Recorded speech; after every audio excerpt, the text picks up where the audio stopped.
A proper rally car which was driven by legends and adored by millions. Let's check it out.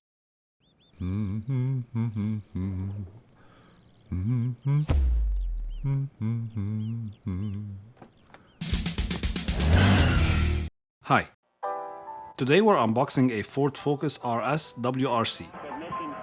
The scale is 1/18, the manufacturer is Auto Art, the racing division, and the item number is 80211. The seller included this ball of bubble wrap in the box since it was shipped from overseas. Okay, let's dig in.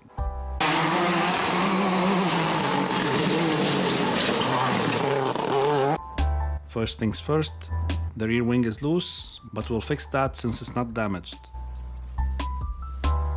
I love unboxing older Auto Arts because they felt more like die-cast in your hand than anything else. I don't have anything against composite material, but this is definitely my preference. Is it composite or composite? Anyway, that's one of the reasons why they're expensive, aside from being almost unavailable. This is a Ford Focus RS World Rally car from the 2002 38th Rally Catalunya Costa Brava, and it's wearing the Martini Racing livery. This Mark I RS was introduced to WRC in 1999, and it replaced the legendary Ford Escort RS Cosworth, then became a legend itself. Here are some other Focus RSs driven by Carlos Sainz.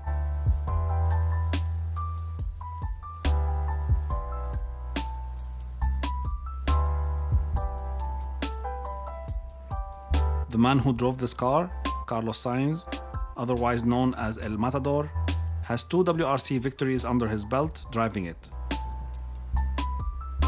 He also won races with Ford driving the Escort, with Toyota driving the Celica GT4 ST165, as well as the Corolla WRC, with Subaru driving the Impreza 555, and with Citroën driving the Xara WRC.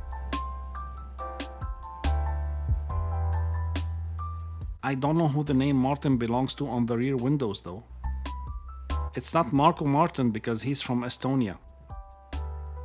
Sainz's co-driver in that specific rally was Marc Marti, who's also from Spain.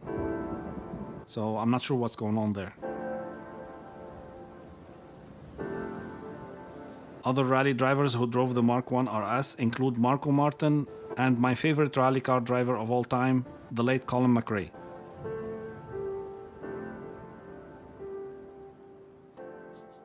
I'm assuming the doors aren't 100% firm on this model because of the long-term storage.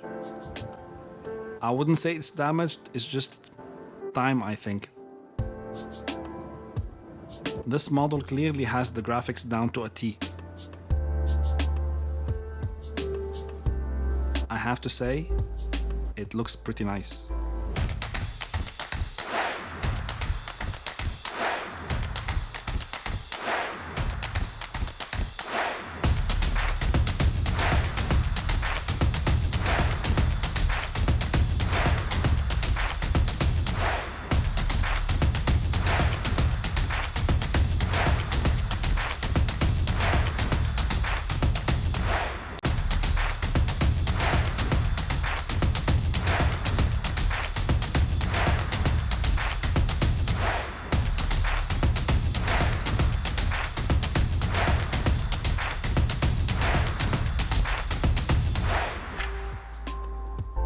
I won this one in an eBay auction, and I was lucky to be honest.